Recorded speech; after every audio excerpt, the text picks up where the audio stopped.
الحفيظ وإلى حضرة النبي محمد صلى الله عليه وسلم. الفاتحة. الرحمن الرحيم مالك يوم الدين إياك نعبد وإياك نستعين صراط المستقيم صراط الذين أنعمت عليهم غير المغضوب عليهم ولا الضالين آمين. بسم الله الرحمن الرحيم. السلام عليكم ورحمة الله وبركاته. الحمد لله مكرمنا بأنوار الإيمان والإسلام وبأنوار المحمدية، ونصلي ونسلم على سيدنا محمد نور الأنوار وسر الأسرار، وعلى من سار في طريقته ومنهاجه، وعلى آبائه وإخوانه من الأنبياء والمرسلين، وعلى آلهم وصحبهم والملائكة المقربين وجميع عباد الله الصالحين، وعلينا معهم وفيهم برحمتك ya arhamar rahimin. Amma ba'd. Sebelumnya yang kita muliakan para alim ulama, para guru-guru agama, para tokoh-tokoh masyarakat, para orang tua kita, para hadirin hadirat jamaah salat asar Masjid Raya Nur Islam yang dimuliakan Allah Subhanahu wa taala. Hendaknya selalu kita bersyukur kepada Allah Subhanahu wa taala, yang mana Allah Subhanahu wa taala masih memberikan kita hidayah, masih memberikan kita taufik untuk kita beribadah kepada Allah Subhanahu wa taala, untuk kita menyembah Allah Subhanahu wa taala, sehingga dikatakan oleh para ulama, jikalau hidayah taufik yang Allah Subhanahu wa taala berikan kepada kita dicabut oleh Allah Subhanahu wa taala, maka kita tidak bakal mengerjakan salat asar berjamaah. Bahkan orang tadi mungkin tidak melaksanakan salat asar, dan mudah-mudahan apa yang Allah Subhanahu wa taala berikan kepada kita dari karunia, dari taufik, dari hidayah, nikmat-nikmat yang Allah Subhanahu wa taala berikan kepada kita, mudah-mudahan Allah Subhanahu wa taala kekalkan akan nikmat tersebut, dan mudah-mudahan Allah Subhanahu wa taala berkat kita hadir di sini, Allah Subhanahu wa taala ampuni dosa-dosa kita, kabulkan hajat-hajat kita, mudahkan urusan-urusan kita, dan mudah-mudahan Allah Subhanahu wa taala jadikan majelis ini majelis yang penuh berkah, majelis yang penuh rahmat, sehingga kita semua dimatikan dalam keadaan husnul khatimah wal afiyah. Amin Allahumma amin. Dulu wasiat daripada Abu Dzar Al-Ghifari, beliau mengatakan ij'alid dunya majlisain. Jadikanlah ketika kita hidup di dunia itu ada dua majelis, ada dua perkumpulan. Yang pertama perkumpulan majlisan fi talabil halal. Yang pertama kita berkumpul, kita bertasawuf, kita bermuamalah, kita bertransaksi kepada hal orang yang ramai itu di dalam untuk mencari sesuatu yang halal, sebagaimana pasar dan hal yang lainnya. Selama dia mencari sesuatu yang halal, maka berkumpullah di dalam perkumpulan tersebut, karena Rasulullah sallallahu alaihi wasallam pun menganjurkan kepada kita, talabul halal wajibatun ala kulli muslimin. Mencari sesuatu yang halal itu hukumnya wajib bagi setiap orang muslim. Kemudian perkumpulan yang kedua, beliau mengatakan wa majlisan fi talabil akhirah, yaitu majlis yang mana majlis untuk mencari akhirat, yang mana nanti bekalnya akan kita ambil setelah meninggalnya kita. Maka perhatikan dua majlis ini, kata beliau. Dan alhamdulillah kita berkumpul di dalam majlis ini membaca sedikit daripada sirah Nabi besar Muhammad sallallahu alaihi wasallam, dan alhamdulillah kita telah masuk daripada tahun keempat daripada hijrahnya Nabi besar Muhammad sallallahu alaihi wasallam. Sebagaimana pertemuan sebelumnya, kita telah membahas bahwasanya awal-awal daripada hijrah, khususnya tahun keempat Rasulullah sallallahu alaihi wasallam, itu terjadi suatu konflik atau yang dinamakan dengan bi'arul ma'unah.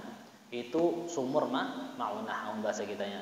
Yang mana di situ Rasulullah sallallahu alaihi wasallam mengirim sekitar 70 orang sahabat, akan tetapi ternyata di tengah jalan mereka dikhianati dan dibunuh semua sahabat tersebut, hingga tersisa satu orang, dan satu orang inilah yang menghabarkan kepada Nabi Muhammad sallallahu alaihi wasallam, sehingga Rasulullah sallallahu alaihi wasallam mensyariatkan untuk membaca qunut nazilah di setiap salat.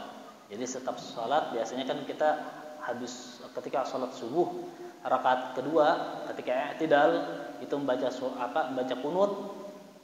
Ada pula daripada syariat yang disyariatkan Rasulullah sallallahu alaihi wasallam dan juga membaca kunut nazilah, yaitu kunut apabila terjadi suatu bala musibah, dan disunahkan membaca di setiap sholat ketika terjadi bala musibah.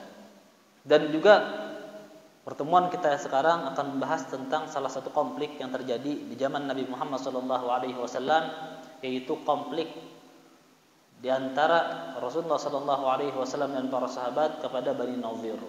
Bani Nadhir ini adalah kalangan daripada Yahudi. Jadi dulu setelah Rasulullah Subhanahu wa taala mengutus Nabi Musa, Nabi Isa, nabi-nabi yang lain yang mereka diberikan kitab, yang mereka diberikan Taurat dan Injil dan Zabur dan Suhuf, mereka setiap nabi tidaklah Allah Subhanahu wa taala memberikan risalah kepada mereka kecuali Allah mengabarkan kepada mereka tentang apa? Tentang nabi akhir zaman. Jadi kayak di Taurat dan Injil itu ada satu lembar atau satu halaman khusus menceritakan tentang Nabi Muhammad sallallahu alaihi wasallam. Bagaimana beliau, lahir di mana beliau, itu dibahas di dalam kitab mereka. Jadi ketika ulama-ulama Yahudi mereka mengetahui tentang diutusnya Rasulullah sallallahu alaihi wasallam, dan bahkan mereka mengetahui di sebagian kitab ada yang namanya Muhammad, sebagian kitab ada yang namanya Ahmad, nabi akhir zaman. Di dalam kitab mereka dijelaskan nama nabinya siapa, hijrahnya kemana, lahirnya kapan, dan tanda-tanda yang dimiliki sifat oleh nabi tersebut bagaimana, sampai-sampai ulama mengatakan bahwasanya ulama Yahudi dulu mereka mengenal Rasulullah Sallallahu Alaihi Wasallam dari segi sifat fisik ataupun zahir ataupun batin itu lebih kenal daripada mereka mengenal anak serangan. Saking kenalnya dengan sifat Nabi Muhammad yang diterangkan oleh Allah Subhanahu Wa Taala dalam kitab Taurat, Injil dan Zabur dan kitab-kitab yang lainnya. Sehingga tepat sekitar 300 tahun atau 200 tahun sebelum Rasulullah diutus, atau simpelnya sebelum Rasulullah hijrah dari Mekah ke Madinah, itu orang-orang Yahudi itu lebih dulu mereka hijrah. Dari mana? Dari Yudea. Yudea itu amun sekarang kita lihat tuh kalau kada salah ibu kotanya Israel, Yudea. Pindah dari Yudea hijrah kemana? Ke Madinah. Jadi di Madinah itu lain orang Arabnya. Oke, amun di Mekah kebanyakan orang Arab Timur Tengah. Cuman kalau di Madinah itu banyak. Rasulullah datang itu udah berapa kabilah banyak di situ. Ada berapa kelompok di situ berkumpul. Jadi ketika itu Bani Nadhir yang dipimpin oleh Nadhir namanya, waktu 100 tahun atau berapa ratus tahun sebelum hijrahnya Rasulullah, sehingga dinamakan kabilah mereka kabilah Bani Nadhir. Mereka hijrah dari Yudea ke Yathrib, yang mana Yathrib ini sebetulnya Madinah. Jadi dulu itu nama Madinah itu Yathrib, diganti oleh Rasulullah Sallallahu Alaihi Wasallam ketika Rasulullah hijrah diganti Madinah.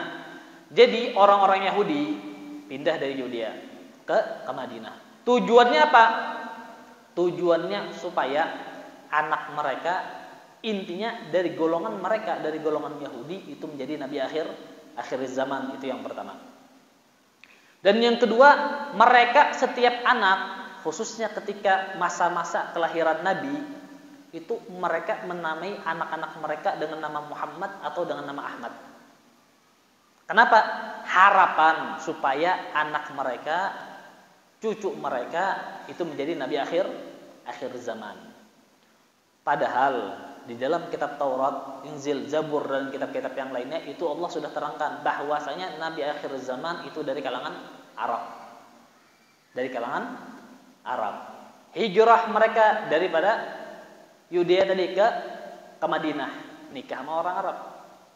Nikah sama orang Arab supaya memiliki termasuk keturunan Arab, dengan tujuan tadi anaknya menjadi nabi atau cucunya menjadi nabi. Cuman setelah masa kenabian datang, Rasulullah diutus menjadi nabi dan tersebar kabar tentang Rasulullah menjadi nabi dari kalangan Arab. Ternyata mereka iri dengki. Karena tujuan mereka ratusan tahun yang lalu hijrah dari Yudea ke Madinah, tujuannya supaya anak cucu mereka menjadi nabi.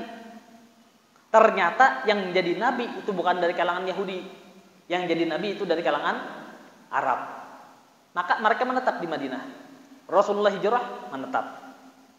Ketika Rasulullah SAW hijrah dari Mekah ke Madinah, itu Rasulullah yang pertama kali dilakukan perdamaian, karena ada beberapa konflik antara Yahudi dan inilah dan macam-macam konfliknya. Bani Aus dan Khazraj lah, banyak konflik di situ. Sehingga mereka, bahkan orang-orang Yahudi ini setelah ratusan tahun mendiami kota Madinah, itu mereka menguasai pasar. Jadi pasarnya di Madinah orang Yahudi menguasai. Bahkan alat-alat kayak pedang, senjata, tameng, itu orang-orang Yahudi yang menguasai. Dan bahkan dari segi politik orang Yahudi juga yang menguasai. Sehingga ketika Rasulullah SAW datang daripada Mekah ke Madinah, Rasulullah menyatukan antara dua kelompok yang asalnya kelompok ini berperang, antara kelompok Aus dan Khazraj. Kenapa? Karena dengan peperangan mereka ini, adanya peperangan mereka ini, maka senjata laku, maka tameng laku, baju besi laku. Ketika Rasulullah sampai ke Madinah, didamaikan keduanya sehingga tidak terjadi peperangan, maka pasar mereka yang tentang mebel dan yang lain-lainnya, membikin pedang dan yang lain-lainnya menjadi turun, sehingga mereka tambah dengki kepada Nabi Muhammad SAW. Jadi dengki mereka yang pertama karena yang jadi Rasul bukan dari kalangan mereka, dan yang kedua dengan adanya Nabi Muhammad merusak pasar mereka, seakan-akan begitu pikiran mereka. Sehingga ketika Rasulullah menyatukan antara dua kelompok ini dan menyatukan semua kelompok yang ada berselisih di Madinah, itu banyak yang terjadi perkara-perkara. Sehingga puncaknya mereka, kaum Yahudi, mereka mengkhianati dan bahkan melanggar daripada perjanjian yang terjadi di waktu Rasulullah SAW datang. Sehingga ketika Rasulullah SAW khususnya dengan para sahabat menang di tahun kedua di dalam peperangan Badar, jadi kan harapan orang Yahudi ini Nabi Muhammad meninggal di peperangan Badar. Ternyata menang. Ketika menang, yang panas bukan kalangan Quraisy saja, yang panas orang-orang Yahudi juga ikut panas. Kenapa? Karena kalah di dalam peperangan tersebut. Sehingga kelompok beberapa orang daripada kalangan Yahudi, khususnya kaum Bani Nadir, mereka memberikan bocoran tentang pertahanan yang ada di kota Madinah. Kepada siapa? Kepada kaum kafir Quraisy. Jadi setelah kalah di perang Badar dan juga di perang Uhud, walaupun di situ dimenangkan oleh kaum kafir Quraisy di perang Uhud, walaupun akan tapi hakikatnya tidak ada, seakan-akan tidak ada hasil di situ untuk membunuh Nabi Muhammad, maka mereka Rasulullah SAW mengetahui bahwasanya kan tujuannya sebetulnya perang Uhud itu terjadinya di Madinah. Ya, kalau sebelumnya kita bahas perang Uhud itu sebetulnya bukan terjadi di Uhud. Orang kafir Quraisy ingin menyerang Madinah. Kenapa? Sampai berani menyerang markas musuh, karena kaum kafir Quraisy mendapat bocoran daripada kaum Yahudi bahwasanya pertahanan Madinah beberapa sisi lemah. Sehingga kaum Yahudi mereka menginginkan kaum kafir Quraisy menyerang Madinah karena ada bocoran strategi di Madinah. Akan tetapi ternyata konflik peperangan yang terjadi di situ bukan di Madinah, akan tetapi di peperangan Uhud. Setelah peperangan Uhud, Rasulullah SAW memahami ternyata yang membocorkan akan peperangan tersebut, strategi peperangan tersebut, ternyata dari kalangan Yahudi, Bani Nadir. Dan bahkan setelah perang Uhud itu ada lagi terjadi konflik dibunuhnya dua orang sahabat atau dua orang yang harusnya tidak boleh dibunuh, karena kan di Madinah itu tidak boleh ada pertumpahan darah antara kelompok ini dan kelompok ini. Ketika terjadi pertumpahan darah, maka di situ mau seakan-akan melanggar perjanjian. Dan yang melanggar perjanjian ini mempunyai hubungan dengan Bani Nadhir. Sehingga Rasulullah Shallallahu Alaihi Wasallam dan para sahabat setelah melihat, memantau tentang terjadinya pelanggaran tersebut, Rasulullah mendatangi kelompok Bani Nadhir. Jadi Bani Nadhir ini mereka betul menguasai pasar Madinah, cuman lokasi perumahan mereka di luar Madinah, di pinggiran Madinah. Ketika itu Rasulullah Shallallahu Alaihi Wasallam mendatangi kelompok mereka dan meminta untuk membayar pajak.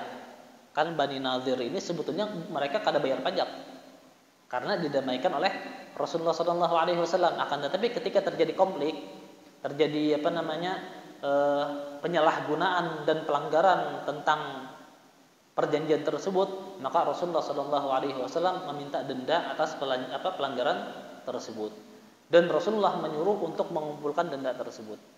Orang-orang Yahudi Bani Nadhir mereka mengatakan iya dan menyanggupi untuk mengumpulkan harta tersebut untuk membayar kepada kaum muslimin.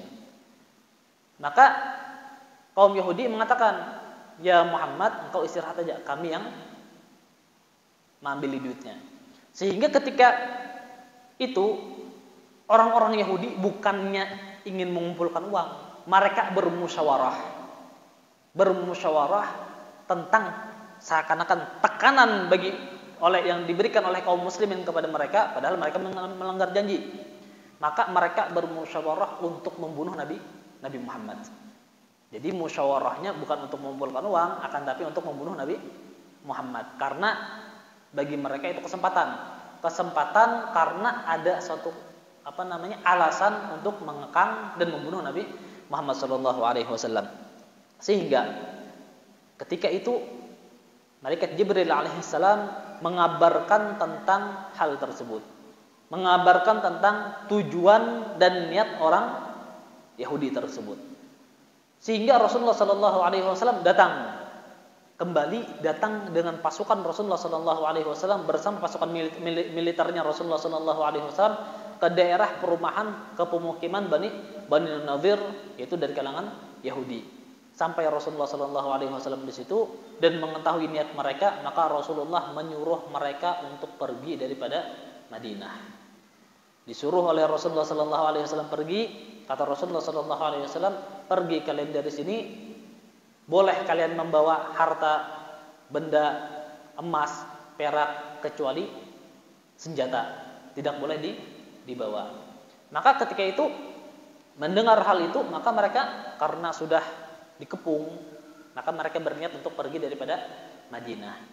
Cuman ketika mereka ingin pergi dari Madinah, ada salah satu qabilah, salah satu kelompok munafik, mereka mendatangi kaum Yahudi, yaitu Abdullah bin Ubay.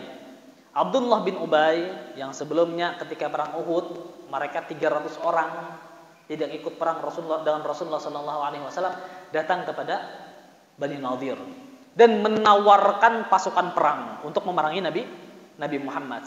Bani Nadhir yang asalnya mereka ingin keluar dari Madinah tanpa ada perlawanan, hanya meninggalkan senjata. Ketika ada tawaran pasukan dari Abdullah bin Ubay untuk memerangi Nabi Muhammad, maka mereka siap lagi untuk memerangi Nabi Muhammad.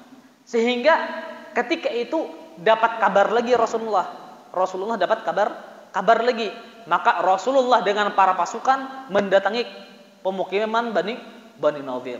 Sehingga dikepunglah pemukiman Bani Nadhir, dan Bani Nadhir yang ada di perumahan tersebut, di dalam pemukiman tersebut, mereka tidak ada yang keluar dan tidak ada yang bisa masuk. Dikepung sama Rasulullah SAW dan para sahabat. Ketika dikepung, ada perlawanan dari kalangan Yahudi untuk membunuh Nabi Muhammad SAW. Dan mereka menunggu di dalam benteng. Menunggu siapa? Menunggu pasukannya Abdullah bin Ubay yang menjanjikan kepada mereka pasukan militer. Akan tetapi selang sehari, 2 hari, sampai 10, 13, 14, 15 hari, tidak ada yang memberikan pasukan, ditipu orang Yahudi.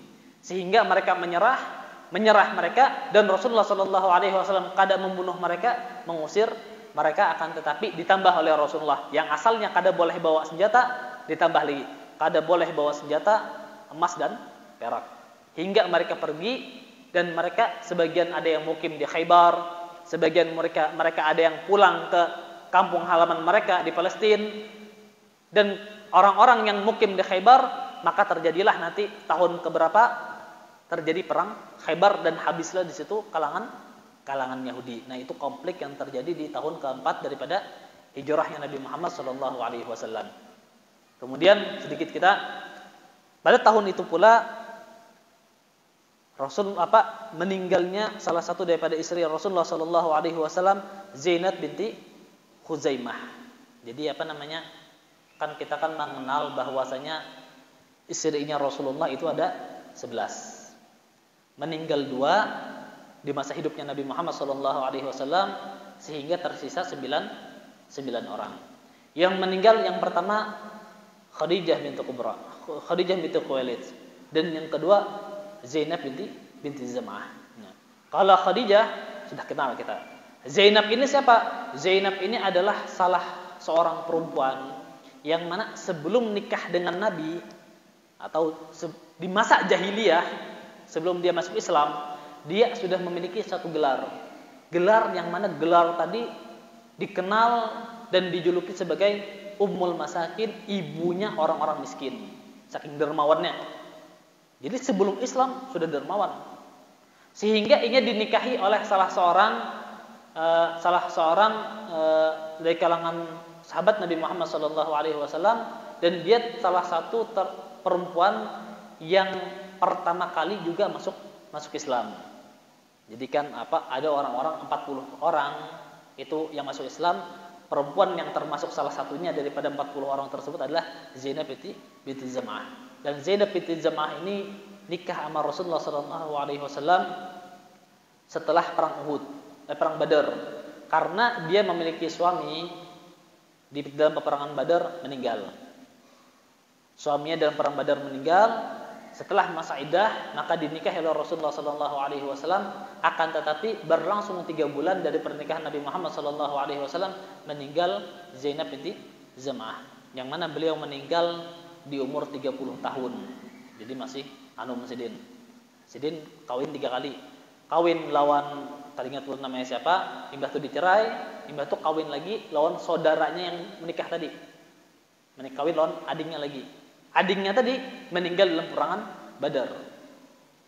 Meninggal dalam peperangan Badar, maka dia janda dua kali. Sehingga sahabat-sahabat perempuan ini sebetulnya dikatakan oleh para ulama biasa aja, cantik, tapi cantik juga bahasanya. Cuman karena akhlaknya yang mulia, sebetulnya sahabat-sahabat ketika dia ditinggal oleh suaminya di dalam peperangan Badar, banyak sebetulnya sahabat-sahabat ingin meminangnya. Cuman karena dia memiliki status suami yang meninggal dalam peperangan Badar, maka kada ada yang wani untuk melamarnya. Sehingga Rasulullah SAW melamarnya 3 bulan pernikahan meninggal beliau. Itu adalah Zainab binti Zam'ah radhiyallahu anha. Nah, mudah-mudahan sedikit daripada syarah ini menambah wawasan kita dan memahami bagaimana perjuangan para sahabat, perjuangan para salaf kita untuk mempertahankan Islam ini, karena keamanan di dalam suatu negeri itu nikmat yang paling besar dari para ulama. Kita aman, sembahyang kada dijaga, sembahyang kada dilarang, apa aja majelis kada dilarang, itu nikmat yang paling aman. Selama ada itu jaga, kata para ulama. Karena dulu di zaman Nabi Muhammad SAW, khususnya di awal Islam, sembahyang yang ngalih. Apalagi kita lihat Palestina, ya Allah, Palestina dikit-dikit hendak sembahyang, hendak tarawih, hendak hari raya ribut. Amun kita kada ada yang ributnya lah. Paling yang ributnya ini kada ada yang hadir bahasanya. Nah, itu nikmat yang paling besar yang diberikan Allah Subhanahu wa taala adalah nikmat aman.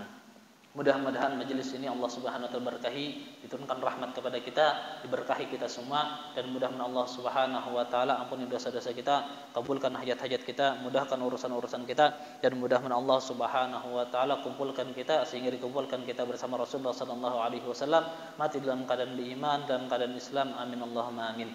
Wa ala hadhihi wa kama salafun wa sallallahu al-Fatihah. إياك نعبد وإياك نستعين صراط المستقيم صراط الذين أنعمت عليهم آمين آمين يا الله. بسم الله الرحمن الرحيم الحمد لله رب العالمين والصلاة والسلام على سيدنا محمد وعلى آله وصحبه أجمعين. اللهم جملنا بالعافية والسلامة وحققنا بالتقوى والاستقامة. اللهم إنا نسألك سلامة في الدين وبركة في العمر وسعة في الجسد وسعة في الرزق وتوبة قبل الموت وشهادة عند الموت ومغفرة بعد الموت والعفو عند الحساب فأمن الأذى فناصرنا الجنة وارزقنا الناظر إلى وجه الكريم. وصلى الله على سيدنا محمد النبي الأمي وعلى آله وصحبه وسلم. Alhamdulillahi rabbil alamin. Mungkin hanya ini yang dapat saya sampaikan, kurang lebihnya Allah minta maaf. Wassalamualaikum warahmatullahi wabarakatuh.